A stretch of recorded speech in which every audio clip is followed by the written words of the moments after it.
Hi, everybody. Thank you for joining us. My name is Alex Galasini, and I'm the program manager at C2ST.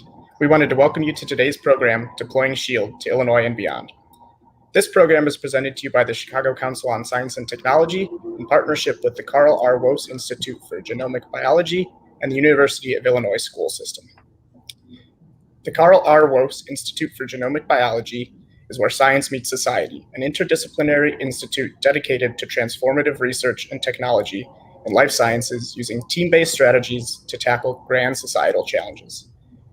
Institute of Genomic Biology members conduct groundbreaking genomic research to address issues in the areas of food security, energy, health, technology, and environmental conservation, with work ranging from basic research that expands the horizons of human knowledge to applied research that builds on this foundational knowledge to create new techniques. The University of Illinois School System, widely regarded as one of the most innovative university systems in the world, boasts world-class engineering and business schools, 2 medical schools, 2 law schools, and a hospital and health system that serves as the state's largest public healthcare provider. The U of I system topped more than 90,000 students for the first time this fall and realizes an economic impact of $17.5 billion annually. The system has a total research and design portfolio of more than $1 billion and graduates more than 22,000 students each year, including the second most computer science graduates in the United States. For those of you new to the Chicago Council on Science and Technology, C2ST is a 13-year-old not-for-profit organization that seeks to enhance the public's understanding and appreciation of science and technology and their impacts on our society. C2ST hosts about 30 free or low-cost programs throughout the year on any and all science and technology topics. We're still focusing on virtual programming right now, but stay tuned for a return to in-person programming once it's safe.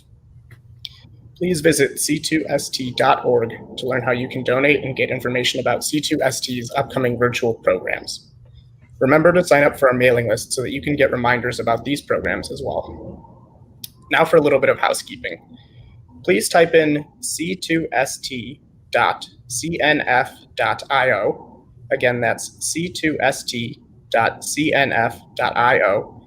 into your web browser and click today's session to ask questions throughout the talk and evaluate the program at the end. You'll be able to ask questions from wherever you're watching. Our staff will be checking C2ST TV YouTube, live, and Facebook live streams for your questions. Again, if you want to ask questions directly, you'll go to c2st.cnf.io. Now, I'd like to introduce our speakers for today. So since joining the University of Illinois School System 5 months ago, Jay Walsh has fostered deployment throughout the state and nation of the saliva-based test for COVID-19 that was developed on the University of Illinois Urbana-Champaign campus. He's encouraged deeper collaboration between the university's 3 campuses and furthered numerous key relationships with leaders from the city of Chicago, the state of Illinois, and multiple federal agencies. Walsh, who is a biomedical engineer by training, came to Illinois after more than 30 years as a faculty member and administrator at Northwestern University. Dr. Martin Burke is the May and Bingley Professor for Chemical Innovation and Associate Dean for Research at the Carle Illinois College of Medicine at the University of Illinois at Urbana-Champaign. Dr. Burke's group has pioneered the field of molecular prosthetics, including the development of an automated Lego-like platform for democratizing small molecule synthesis.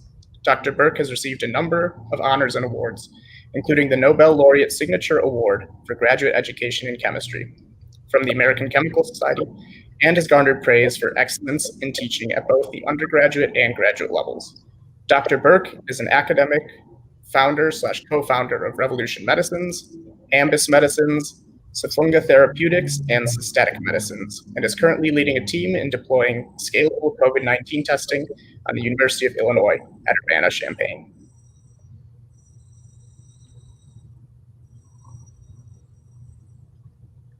Dr. Burke and Dr. Walsh, whenever you're ready. Great. Thank you, Alex, for that wonderful introduction. We have this great opportunity today, and I want to thank C2ST for giving us this opportunity and inviting us to talk about SHIELD, which is a comprehensive program that was developed at the University of Illinois to protect our students, faculty, and staff from the spread of the and the impacts of the virus that causes COVID-19. Next slide, please. Today's talk will have a couple different components. We'll do a brief introduction, and then I'll pass the baton over to Dr. Burke, who will give give you a deep understanding of the SHIELD program and its various components, and then I'll come back and give you a short introduction to how we are deploying SHIELD across the state of Illinois, beyond the campuses, and then across the rest of the world. And then we'll of course have time for some questions. Next slide.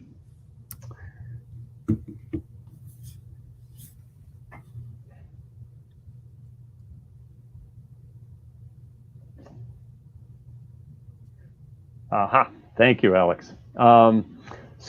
As probably everybody on this call knows, COVID-19 is an infectious disease caused by a novel coronavirus, which has been called SARS-CoV-2. This is an infectious disease, so there are generally several ways to handle an infectious disease. We all know that there's a variety of companies working hard to develop a vaccine that can confer personal and community-based immunity. There are also numerous treatments that are moving forward that can, if you are unfortunate enough to have the virus, will stop the virus from entering cells, or stop replication of the virus, or decrease the hyperimmune response. We've heard lots about this in the last couple 10, 15 days. What you will hear today is our presentation of a comprehensive program called SHIELD, in which we limit the spread of the virus, in particular on our campuses. And this involves several different components: masking, distancing, and better hygiene, which most of us have heard quite a bit about, as well as ways of testing so that we can identify those who are infectious and remove them from the community by isolating them and quarantining their close contacts. Next slide.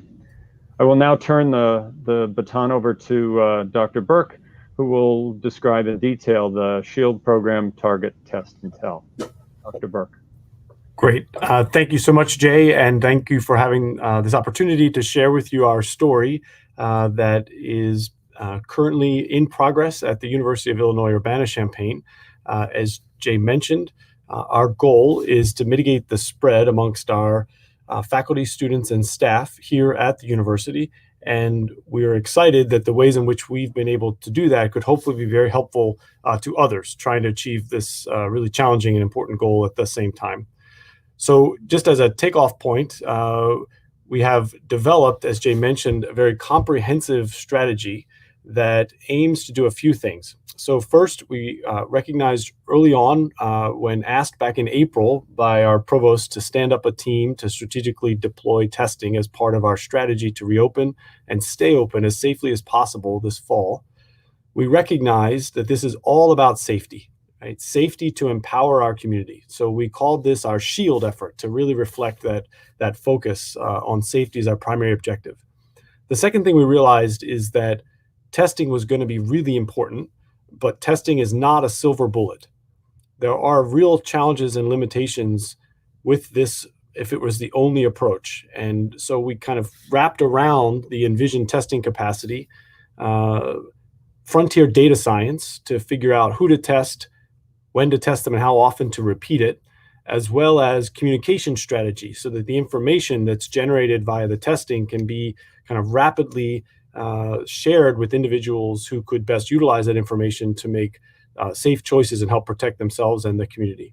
And so we called this our target, test, and tell initiative to reflect that really kind of three-part interconnected multidimensional strategy. And this has, I think, been key to the success of the SHIELD effort, is that it's a highly multimodal approach. And really, it's the combination of all of these different things being done together that ultimately create an effective solution.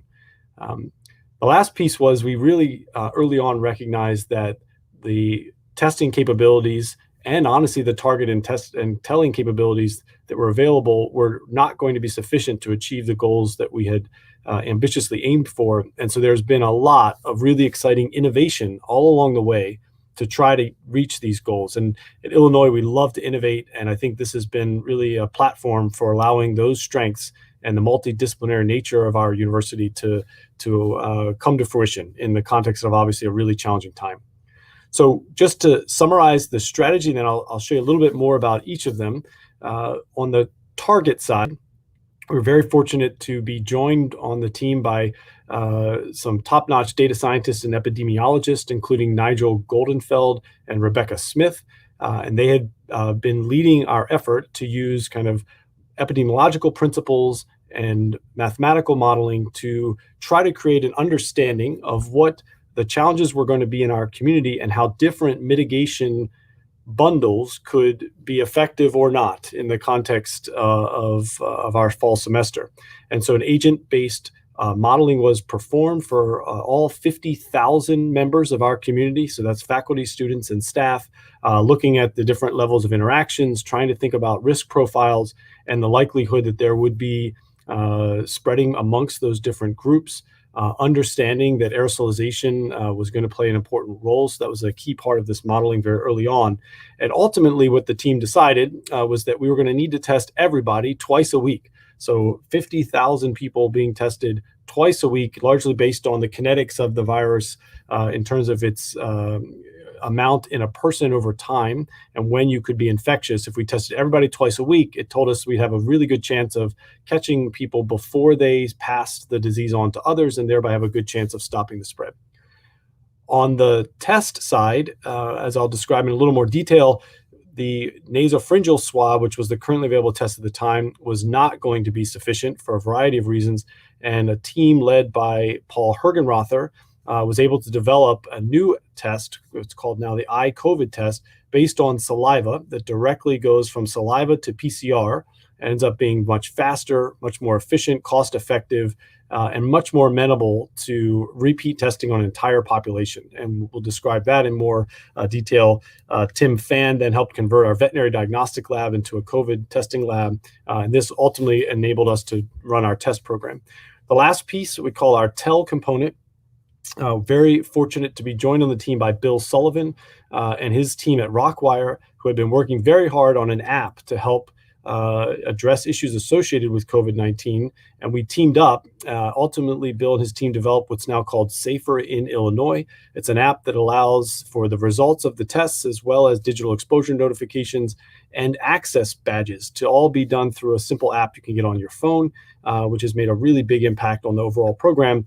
An entire process we've been in lockstep collaboration with the Champaign-Urbana Public Health District to also do manual contact tracing in concert with the digital tools that we'll describe. So comprehensive program, target, test, and tell, all of this done in concert with masks and social distancing and hygiene, as Jay mentioned, and it's really that entire bundle that comprises the SHIELD platform. So just very briefly, I'll show you a little bit of the data from the modeling that was performed prior to initiation of the program on our campus. And in short, it told us that if we do nothing, we actually would see that everyone is going to get COVID very quickly over the course of the semester. Obviously not an outcome that was in any way acceptable.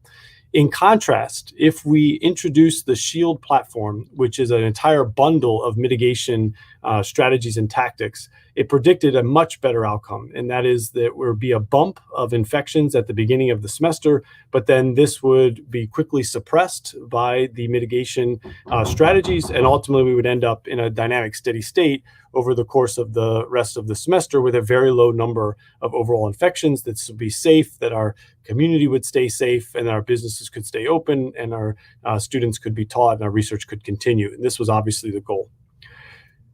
The thing that I think we really want to emphasize is that the modeling taught us that the SHIELD platform works via this multi-layered approach, And it's critical that we include that multi-layer. So for example, the number of people predicted to be infected, if we simply do testing, so nothing versus adding testing twice a week, you can see there's a substantial change. This is a log plot on the x-axis. So we cut the number of infections in half just by testing, but still very much not an acceptable outcome. Okay, so testing alone is not enough, consistent with that kind of initial instinct that testing is not really a silver bullet. It has to be done in concert with these other approaches.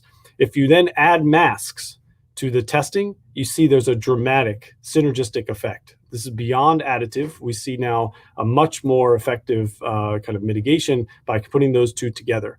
If we also then took our larger classes, those that are greater than 50 students per class, and moved that to online and ensure social distancing in all the other in-person classes, you get another really important improvement.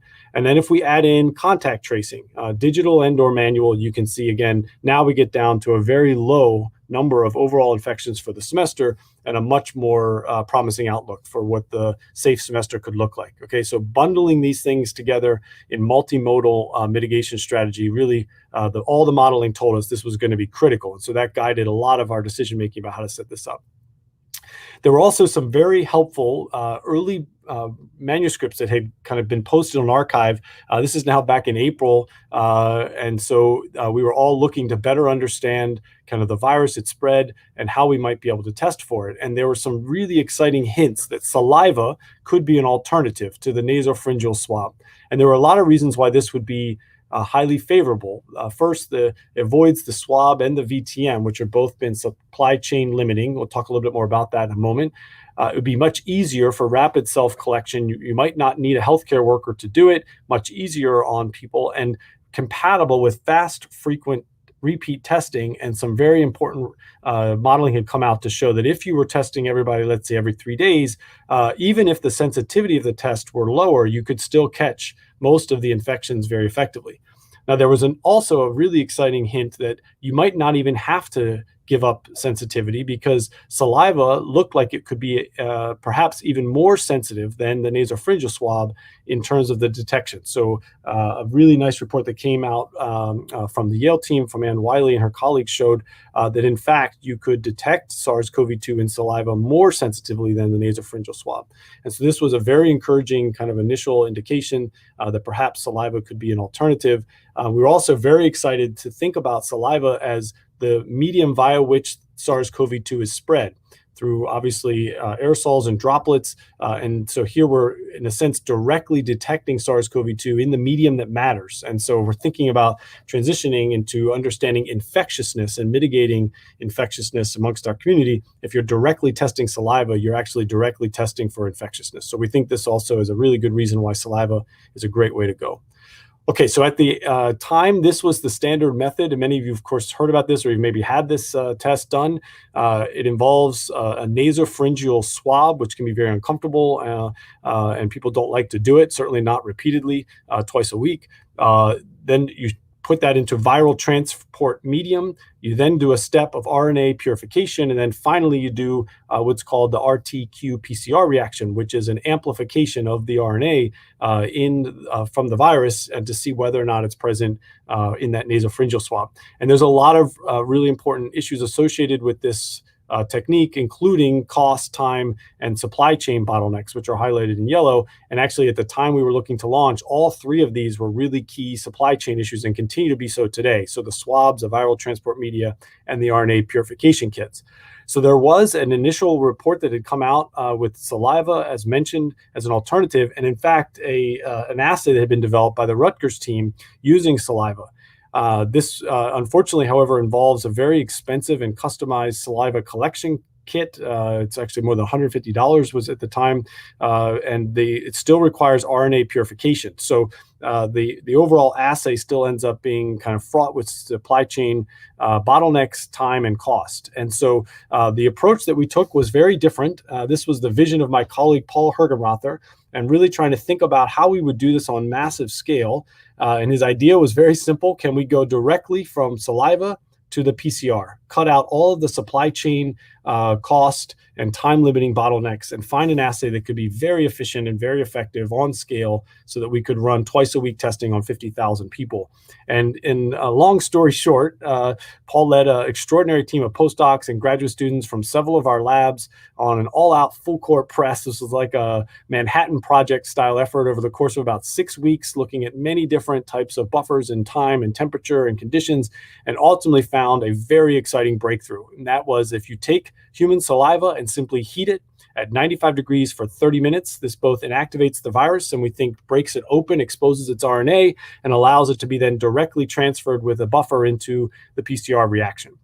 The process is very simple, very fast, and very scalable, because heating as the first step allows you to protect the workers and make it easy then to manipulate on large scale without having actual live virus to deal with. So before the tube is even opened, the first step of the process is this heat inactivation. It's also a very fast process with results back in hours as opposed to days. And the level of detection was on the order of 500 to 1,000 copies per mil, much lower than most of the reported nasopharyngeal swab sensitivities. And so extremely low levels, far below the levels at which people are thought to become infectious. So the chance of catching people before they even become infectious was very exciting. There was also a parallel effort to transform our VetMed diagnostic lab into a human COVID-19 testing facility. And this was largely driven by Tim Phan and colleagues Lei Wang and Rick Fredrickson and many others at the veterinary diagnostic lab. We had a head start because many of you may have heard there was a tiger at the Bronx Zoo back in February who had been diagnosed with COVID-19. That work was done actually at the veterinary diagnostic lab here at the University of Illinois by Lei Wang, who's a leader in animal coronaviruses. And so teaming up, we pretty much took the tiger COVID testing lab and turned it into a human COVID testing lab, kind of the theme that has been championed at the Institute for Genomic Biology by Paul Hergenrother and Tim Phan, this pets to people transition. So we kind of thought of this as another pets to people transformation now, obviously in the context of COVID-19. So this lab is now built out and fully operational. I'll show you a snapshot in a bit. So here's just a picture of kind of looking into the lab. This is the PCR machines that are being used. These are some of the robots. And here on the right, you can see a map of our university and the way that we were able to do the collection on scale to get to that targeted number. So again, the goal would be up to 20,000 students, faculty, and staff per day. So each of the stars indicates a collection site. Most of these are tents that have been popped up all over campus, 2 lines per tent. You literally can't walk to class without walking by a tent. And so you can slip through. It takes about 5 to 7 minutes. Swipe your iCard. You receive a tube, dribble into the tube with a label on it that shows your ID, et cetera, ID, RF tag that goes then once you're finished filling the tube, you simply place it into a rack. Those racks are run down to the veterinary diagnostic lab with golf carts on the hour. And this has allowed us to actually run this on very large scale. We've now run more than 500,000 tests on students, faculty, and staff through October, and the process typically gets those results back again within hours, not days, and thereby allowing us to act on the information very quickly. The last piece of the Target Test and Tell platform, as mentioned, was this Tell component. So a new app was generated by Bill Sullivan and his team at Rockwire called Safer in Illinois. Has a lot of really great features that allow you to get your test results directly to your phone in a fully HIPAA compliant and privacy first manner. Digital exposure notifications that are opt-in, that are proximity based as opposed to GPS based. So again, kind of very privacy secure and allowed a lot of adoption despite those, of course, important challenges that people worry about privacy. And as well as you can put in your own symptoms and get information about next steps. I think one of the most important features of the app is that it also has a cover page that tells you whether you have been granted access into buildings based on the status of your testing. So if you're up to date on your test, you have not tested positive, then you get the big check mark as seen here on the left. And you actually need to show this to get into any building on our campus. If you've not been up to date with your testing or you've tested positive, then you have an X, and this denies you access and gives you instructions as to how to regain that access in the future. And this has been a critical mechanism to enforce compliance and create an overall safe environment for teaching in our classrooms and doing research in our laboratories. And excitingly, this has now been picked up by the local community. And so bars and restaurants around campus town are now using the app. So if students want to get in to a bar, they have to show the same status access, allowing safe socialization. And actually even fraternities and sororities, we've heard, are using this to allow people to get into gatherings that they're having on campus. So a really nice way to work together, partner to encourage safe socialization with in the context of the testing program. Okay, probably the most important slide I'll share with you is the results.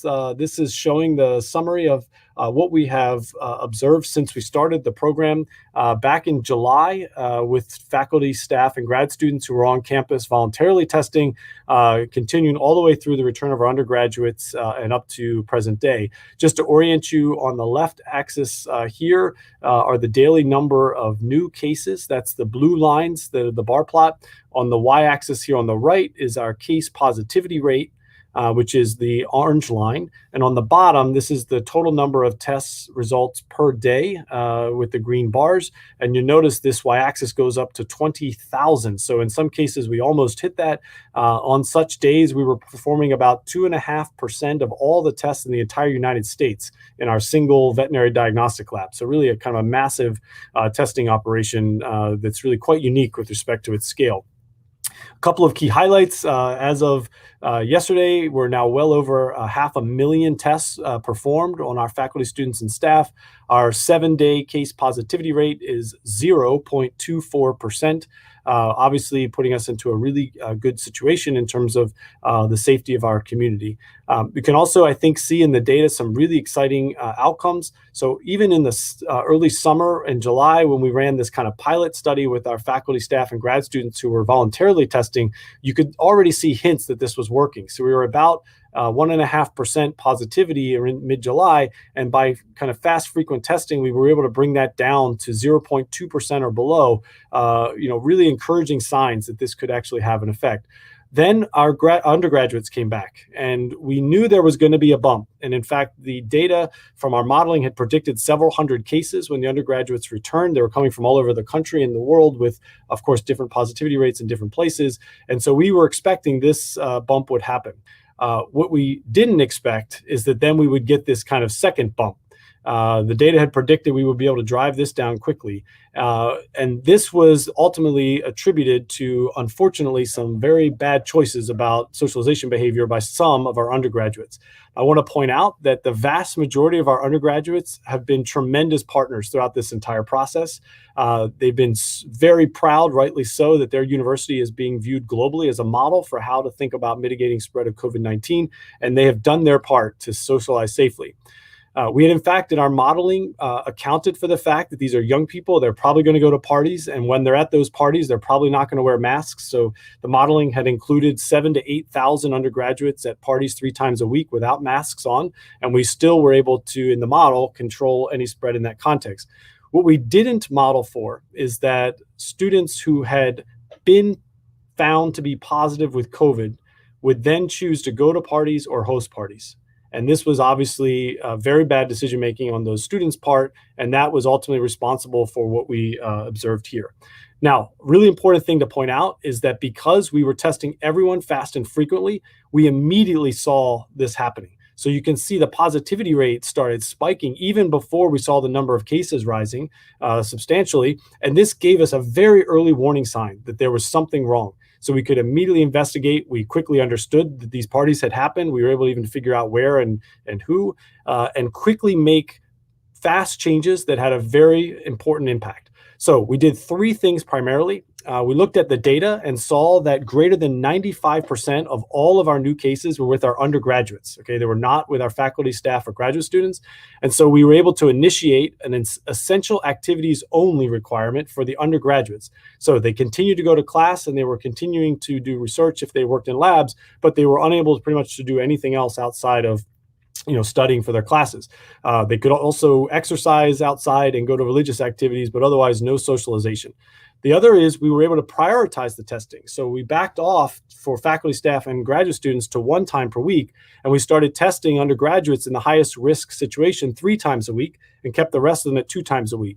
And so this allowed us to get even more testing where it was needed most and even further increase the speed of time with which we could get those results back. And this also, we think, had a big effect.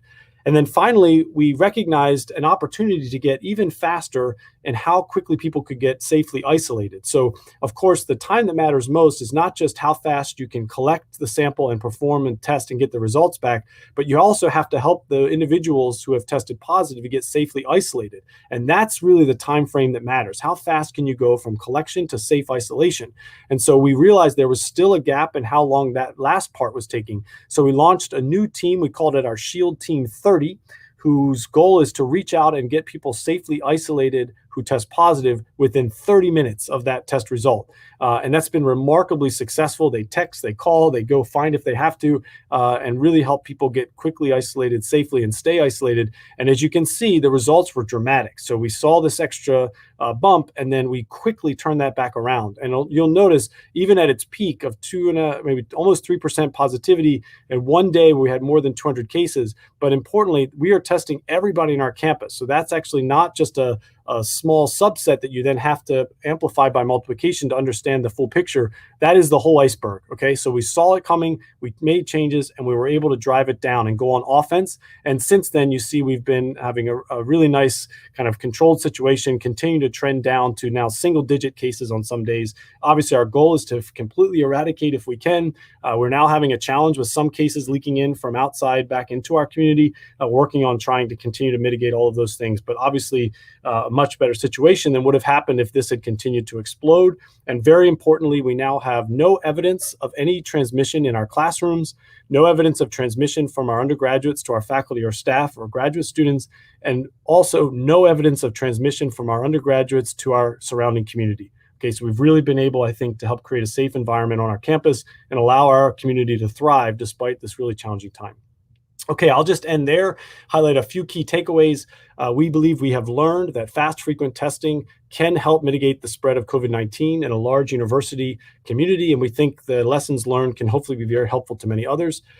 Testing is not a silver bullet. It has to be done as a mitigation bundle with all of these other really important strategies. This specific test is very scalable and amenable to fast, frequent testing. So we think the iCovid Direct Saliva to PCR assay has a lot of really important potential applications far beyond our own campus. Prioritizing that testing can really help maximize the impact. So data-driven kind of rapid decision-making in real time is a really key component. And ultimately, of course, we also need mechanisms to help people get safely isolated as fast as possible, and then enforcing isolation and quarantine, supporting those individuals, giving lots of ability to actually go through this process, but then really enforcing it as well. Okay, I'm going to stop there and turn it back over to Jay, and of course, be happy to answer any questions when the time comes. Thanks. Thanks, Marty. So what you just heard is the response to the university leadership putting out a charge to open the campus and keep it open safely. Put another way, the goal was to control our own fate, not wait for a vaccine or just hope that the virus wouldn't cause a problem. The University of Illinois is a public land-grant university with a mission to have impact on the citizens of the state of Illinois, the nation, and the world. Thus, we built two different units to deploy SHIELD beyond our campus. The first is called SHIELD Illinois, which is the deployment of SHIELD beyond the campus of the campuses, but within the state of Illinois. Next slide. And as you just heard from Marty, the SHIELD has the ability to have low cost. Didn't go into great detail, but the current cost for most tests are on the order of $100, sometimes higher. The cost for the SHIELD-based test, for the saliva-based test, is on the order of $25 to $30. And of course, we're trying to drive that down even further. You've heard that there's fast notification. This is absolutely vital to getting folks into isolation and quarantining quickly. One can do widespread testing because, in part, it's saliva and it's relatively easy to do, so there's ease of use. And because it's a PCR-based test, this has very high accuracy. So the goal of SHIELD Illinois, next slide, is to deploy this opportunity across the state of Illinois. Put the testing centers in high population areas so that the testing can be done close to where the samples are collected. So there's not only logistical convenience, but there's fast turnaround on those tests. This test would be available for public and for private organizations. And we would have to build, we are in the process actually, of building the capacity for these labs across the state of Illinois. Next slide. There's numerous components to building SHIELD Illinois, and they're all depicted here. And frankly, I don't have time to go into the details of each of these, but it involves not only building the labs, but having a logistics component and having the ability to tell folks who have provided samples what their results are, as well as tell the Department of Public Health what the results are, and work with those folks to get into isolation and quarantining. Next slide. There are several different ways in which groups can get involved as we build SHIELD Illinois further. I'm going to start from the right-hand side. There are lab partners. These are the folks who have the ability to stand up a lab and be able to do the testing. We work with them very closely as we build these labs and as they run these labs. Then there are going to be community partners who are involved in helping us collect the samples. And then on the far left-hand side, there are those who are going to sponsor, pay for the tests for those within their community, whether that's a public institution, a public university, or a K-12 organization, or whether it's a private company. So each of these components of SHIELD Illinois is currently being built out. Next slide. We also recognize that SHIELD would be of significant interest beyond the borders of Illinois. So there was an organization that was stood up called SHIELD T3, Target Test and Tell. Next slide. SHIELD T3 has two general ways of operating. One is it provides a consulting service, if you wish, to other universities or other entities who are capable of running their own labs and basically running SHIELD all on their own. There has been an incredible amount of learning we have done within the University of Illinois as we have implemented this program called SHIELD on our campuses. As you heard, there were challenges that we had early on. There have been numerous challenges, if you look behind the curtain, to each of the components of Target Test and Tell. And we have learned from those, and we are willing to share those learnings with others. Then there are organizations who do not have the ability to stand up their own labs. So we have built mobile labs. One is shown in the photograph here. And those mobile labs have all of the testing capability within that essentially trailer. We can move those to a variety of different locations, and we can provide testing at those locations for those institutions who are interested in the testing, who are interested in the comprehensive SHIELD program, but do not have the ability in-house to drive their own testing for the members of their community. Next slide. So what I could go into great detail about how the SHIELD T3 is built, but essentially the value proposition is that SHIELD is simple and convenient. It's affordable relative to other ways of testing. It's rapid. There's a whole integrated ecosystem around this, as we've learned on campus how to build that ecosystem. And we have built through this implementation a confidence that the deployment of SHIELD beyond our campuses is possible, and we're in the process of doing that now. Next slide.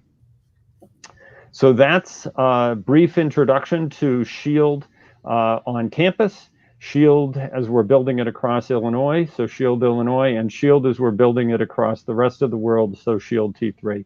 We'll end the presentation here, and we're open for questions. Thank you so much, Dr. Walsh and Dr. Berg, for the introduction to the program. We did have some questions coming in throughout, so I'll kind of walk us through those now. So the first question is, was there anything you discovered while implementing SHIELD that was surprising or unexpected? Marty? Sure. Yeah, I'm happy to try to take a shot at that one. So I think the one I've already mentioned, and again, I want to contextualize this. We have fantastic students at the University of Illinois, and our approach from the very beginning was to think about this as a partnership, as opposed to any type of antagonistic relationship with our students who we just absolutely love having them here on campus, and our mission, of course, centers around their education and enabling their transformation into future leaders of society. Right, this is a important kind of mission that we hold near and dear to everything that we do, and we had heard from them that they all very much wanted to come back. It was an overwhelming level of kind of excitement and commitment to do their part, and that we would all work together to keep our community safe. And I'm very happy to say the overwhelming majority, I mean, 90+% of students have just done a phenomenal job. And we just couldn't be more proud and grateful for the partnership that they have shown, and the commitment and the maturity to this whole enterprise. And it's why we've been successful, because the overwhelming majority of them have just done a fantastic job. That said, as mentioned, we did get surprised by some of the choices that some of them made. Specifically having tested positive and knowing they were positive, and then choosing to go to parties or even host parties in that situation. And so I think, we learned very quickly that that was something that was, I guess, possible, and it had to quickly be dealt with. We did do that. A large part of that was education and communication and suspensions, which I think together had a very strong positive impact on the kind of, overall mindset of individuals who might be making those decisions. And I think the way we really try to communicate this is that, look, this is just not normal times.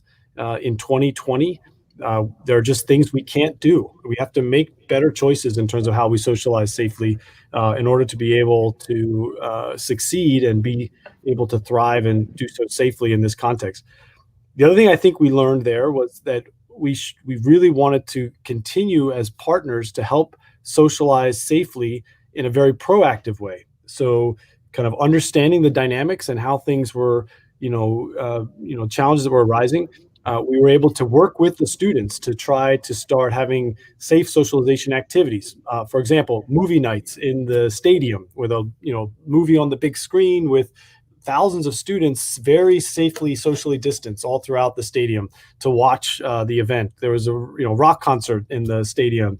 Lots of small events all over the quad where you could have very good social distancing, mask wearing, but lots of fun, socialization activities. So I think we've learned and grown together in that context to try to help create as much as possible all the important things a college experience represents, including meeting lots of great people and learning from each other and having lots of socialization, but while doing so as safely as possible. So I think that's definitely been key. The other one I'll just mention, it's a practical one, but it's really important. People were really worried about saliva because as a medium, it's heterogeneous and there's worries that you wouldn't be able to use it for testing. One of the things we really quickly learned was that the community can quickly learn how to use saliva. So when we first started, we were getting a large number of what we call invalid samples. They weren't just saliva. I'll leave it at that to keep it nice and kind of compatible with this discussion.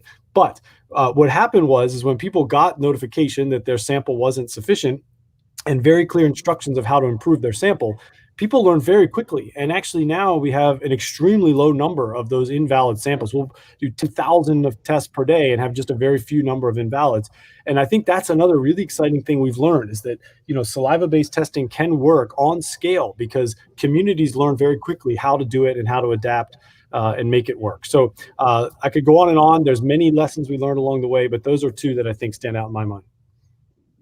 Alex, I'm just going to add a couple quick things. Marty mentioned most of what was on my list of surprises. What we clearly learned is that being nimble and looking at results as they're coming in real time and responding to those are really important. And Marty mentioned a number of those in the space that is clear to the public. And I can tell you that in the operational side, IT systems and logistics, there were a lot of places where we made adaptations. I would say something that was predicted and not a surprise is how well this works. Marty presented the data for UIUC.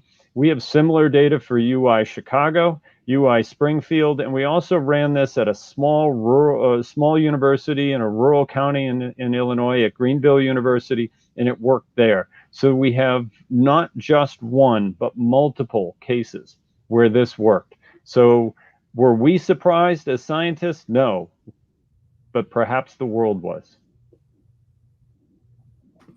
Thank you both for answering the question. I think that was, both great responses, and I think framing it as a partnership is a really important thing for everybody to understand. So you sort of mentioned the test that didn't work out, but someone is wondering what the rate of false positive or false negative results is when using the saliva test. So we believe we have a very low rate of both false negatives and false positives, and it's kind of inherent in the technology. So a couple of key things. First is the level of detection is, again, as mentioned, on the order of 500 to 1,000 copies per mil. And that manifests itself in what's called the CT value, which is the number of times you have to go through the process of heating and cooling, or thermocycles, as we call them, in order to see the viral RNA. And this particular assay is extremely sensitive, such that we can see down to 1,000 copies per mil, which is far below that which causes you to be infectious. So the best science we have tells you that you probably have to get up to 1 million copies per mil in your saliva before you're able to effectively spread it to others. And so what that has allowed us to do is, in a lot of cases, we end up finding people who are positive before they have reached that 1 million copies per mil mark. And in fact, we estimate roughly 80% of the positives we found have been asymptomatic or pre-symptomatic. And so because we're testing everybody twice per week, or at least now the undergraduates twice per week, we oftentimes see those cases on their way up. And that sensitivity allows us to make sure that the opportunity exists for us to get them safely isolated.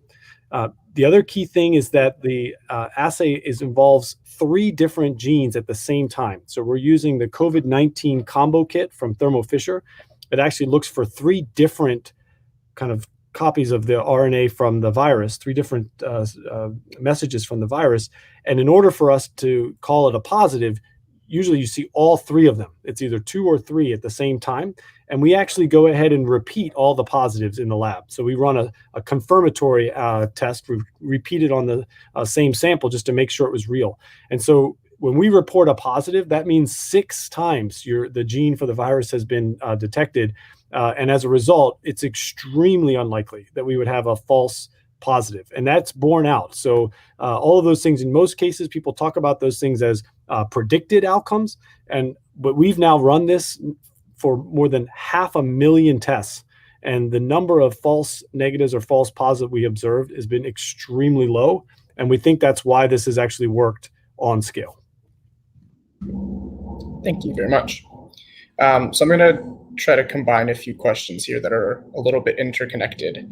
Do you think a similar system can be scaled for the whole country?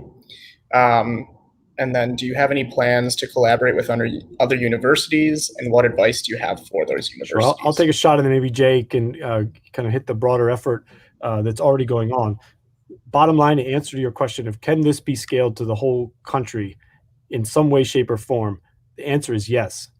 And I think the way we really want to envision achieving that, or try to help achieve that, is going national by going hyper local. So one of the keys to our success has been to have an anchor locally that is driving this community-based testing as an overall strategy. As Jay mentioned, monitoring the data in real time, making decisions, adjusting, pivoting, and continuing to go on offense to kind of keep those number of positive cases as low as possible. We think the ultimate way to apply this more broadly would be to set up similar levels and situations for local control of an overarching strategy, a playbook, if you will, where it's clear, here's how you can set this up, here's the way to run the playbook, and let those local communities, in partnership with their local public health and other community partners, be able to pivot and adjust and be dynamic for that particular community in a way that makes the most sense. And if we were able to achieve that, the lessons that we have learned, we think could be very useful to many other groups to achieve the same thing. Jay, I don't know if you want to elaborate further on that.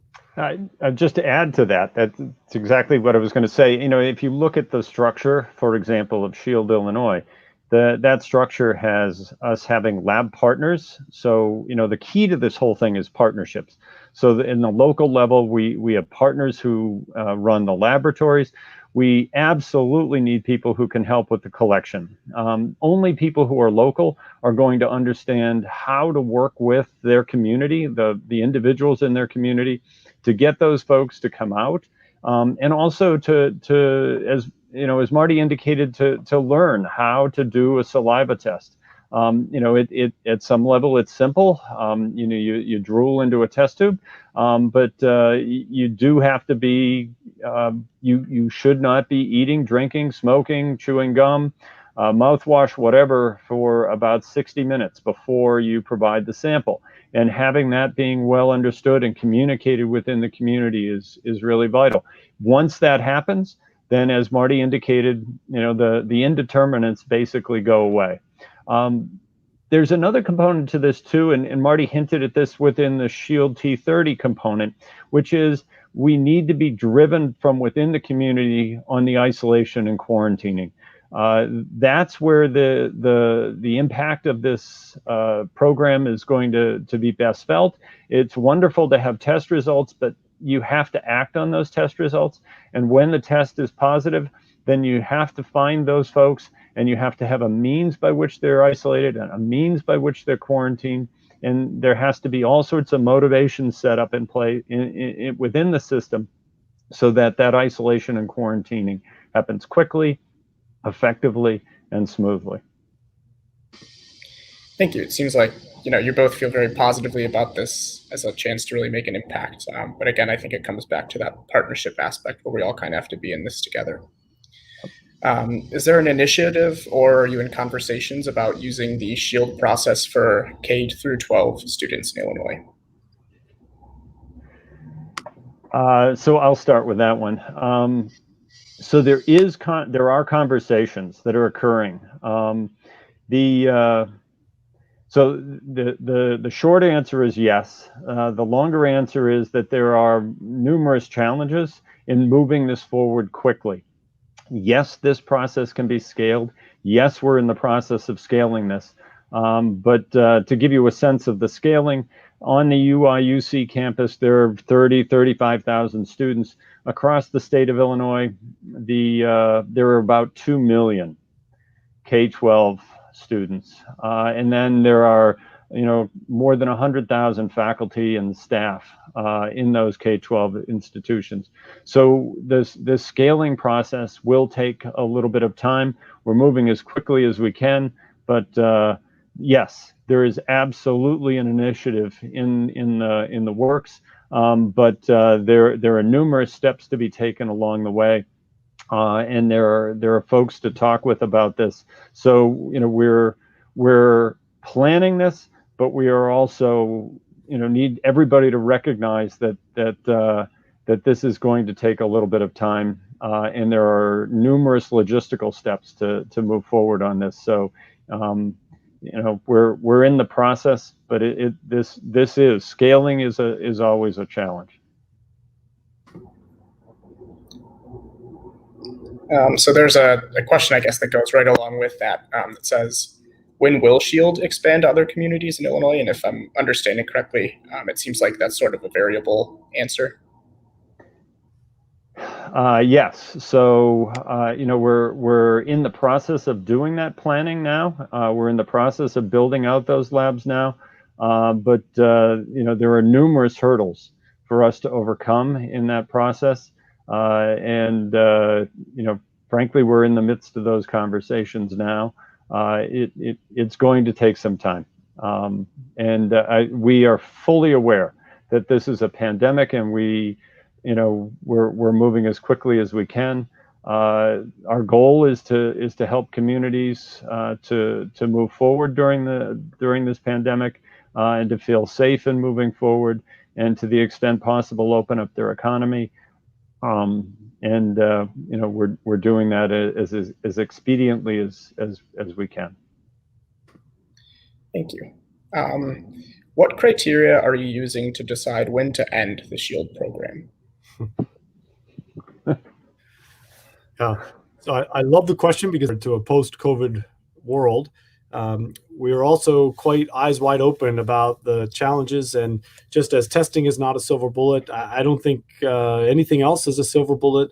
And we really, I think, want to recognize that, we're in this for the long haul.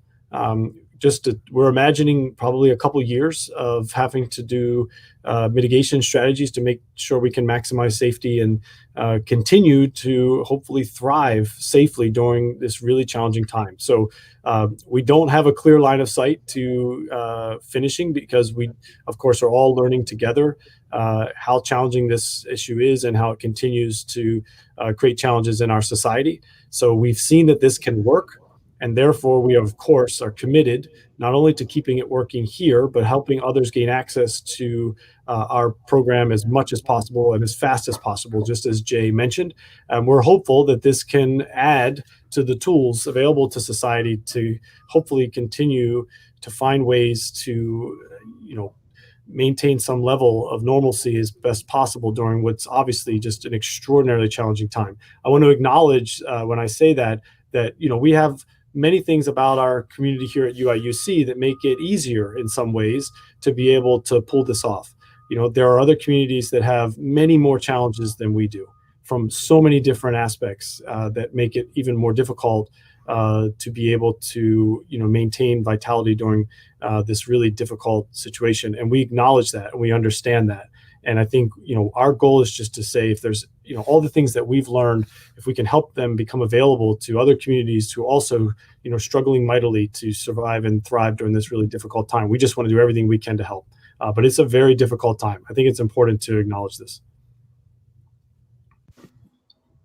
Thank you. So it looks like we're almost at the end of our time here, and just to make sure we're honoring everyone's schedule, I'll just ask one last question. So do you have an estimate of the potential cost savings by switching to the saliva testing method? I know you mentioned it a little bit, Dr. Burke, but I was wondering if you might be able to expand. Sure. So I can share with you the numbers that we have, and our ambition is to make our test even cheaper if we can. So currently, as you know, the commercial price for many of the COVID tests that are out there on the orders of $100 or more, sometimes up to $200 or more for a single test. The cost of actually running our test in terms of the reagents in the lab and other kind of consumables, et cetera, is about $10 to $14.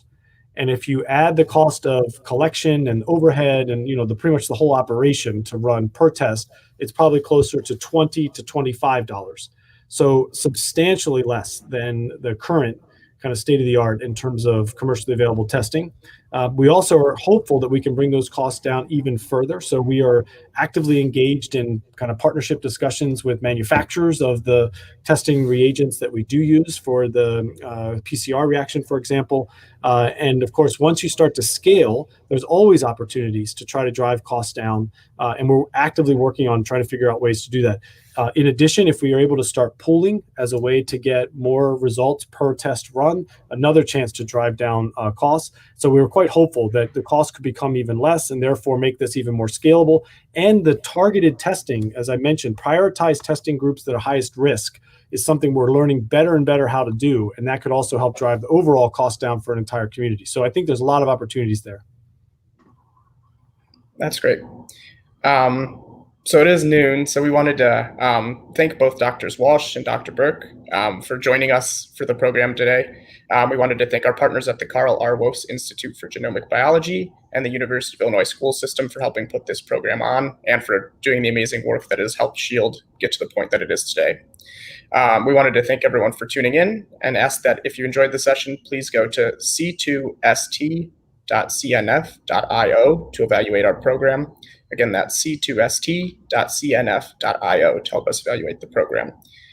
A recording of the video will be put on both our Facebook channel and our YouTube channel, so you can view the entire program at your leisure. If you enjoyed our program, please consider donating to C2ST at c2st.org. Thank you very much. We hope to see you for another program soon.